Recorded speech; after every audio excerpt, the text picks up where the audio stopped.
各位小情大各位老铁们，大家好啊！欢迎收看这期玩牌企业。今天呢，咱们聊一聊我最近才接触的一个很小巧有趣的产品啊，来自于 Nico Baco 出品的合成余温第3弹的老鼠小队了。不知道大家以前有没有接触过这个系列产品啊？我是偶尔会看到有朋友发的一些图，今天拿到了这个最新的第3弹，咱们一起看一看，聊一聊这个超级小的东西到底什么样子。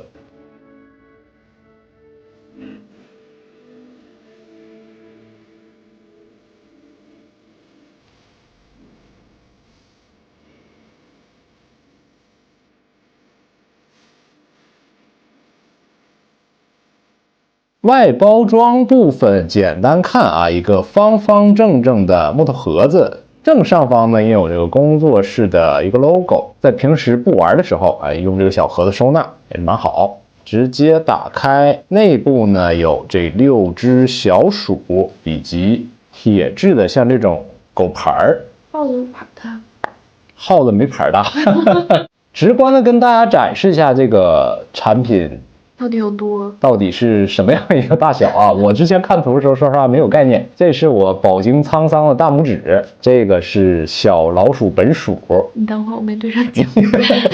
大约我目测一下，这个高度大约是2厘米左右啊，超级小啊，超级小。我不知道大家会不会跟我有同感啊？就是小而精的东西，看上去的话，有时候会比那种更大体积的东西更有趣。这款产品我觉得就是在极小的体积上做出了想要表现或者说表达的那些个细节。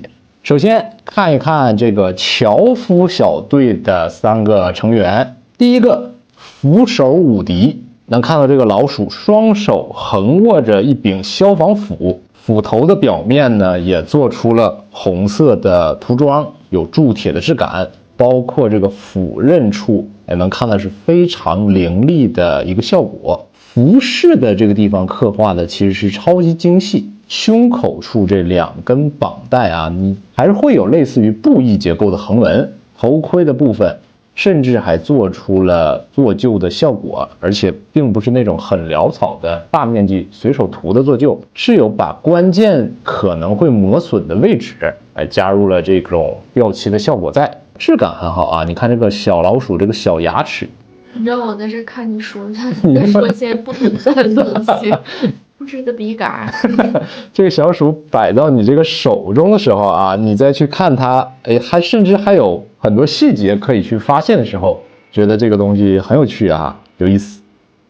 在头盔部分呢，也有做了磁吸的点位，拿出这个面罩对应吸上，开合的角度啊都可以自由的去调整。一嘎大小的东西还做出了一个像是配件啊，他还戴上个面罩了啊。这个大小现在是别人的配件。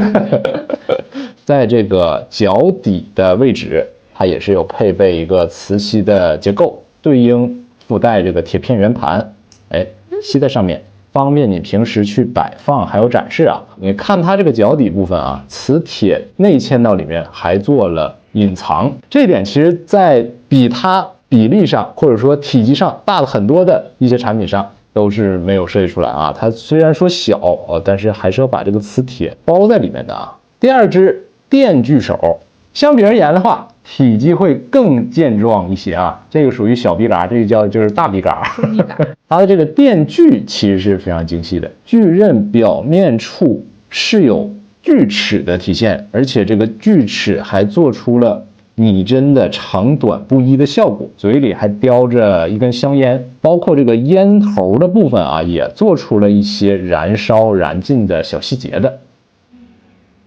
第3只酷爱菌子的云南鼠，感觉设计上或者设定上是对蘑菇很有研究的那种博士老鼠啊，学者老鼠。你看它手持的这个小蘑菇啊，上面凸起的绿色斑点，发出绿色的幽光，整个鼠啊一脸享受啊，从眼神还有吐出这半截舌头，似乎是已经产生了一定的这个幻觉了。上方是有一个像是铁皮拼凑起来的斗笠造型啊，像是那种上山采蘑菇才会带的装备啊，但是又做出了一些这个废土朋克的效果，用这个废铁片一节一节拼成了这样一个原型。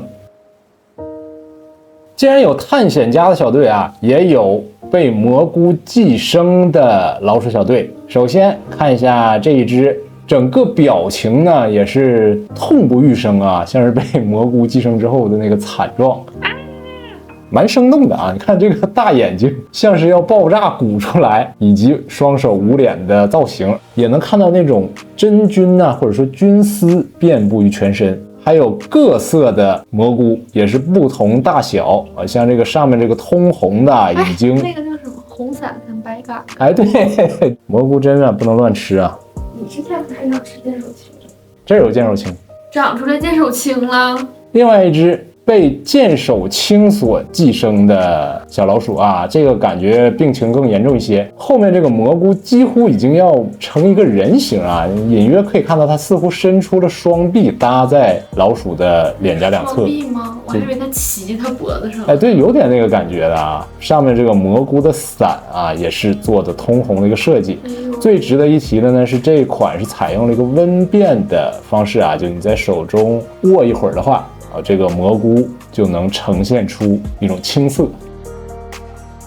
第三只在寄生的这个小队中最夸张的一款，身上虽然没有特别明显的蘑菇元素啊，但是你看它嘴的这个部分已经像真菌一般裂开，冒出多条触须，也能看到这个口器之内啊，还有密密麻麻的小牙齿，每一个做的都是特别的细致。翻过来后背的话，还能看到这个肿胀啊，或者说破裂啊、流脓的那个效果啊，能看到这个绿色的液体顺着皮肤的这个小鼓包破裂开，向下流下的一个造型在。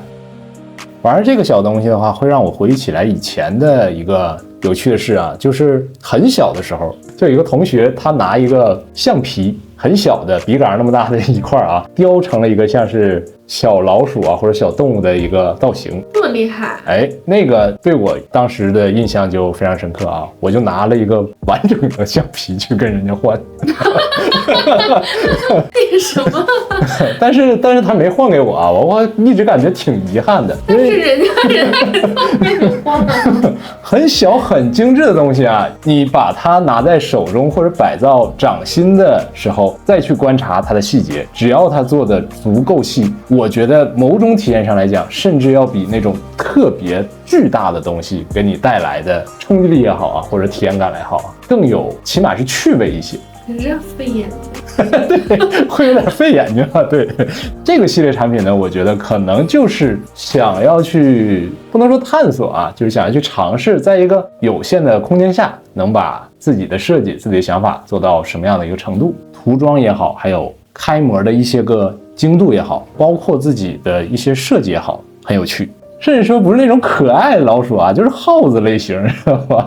贼的，有点贼的，有点小奸诈那种。但是你听到它吱吱叫，在害怕的那种老鼠。对，那种有趣的卡通形象啊，做成了一个实体化的小玩具。之前看图片的时候，没有联想到它的一个体积，实际上和实物拿到手之后，还是有一定的差别。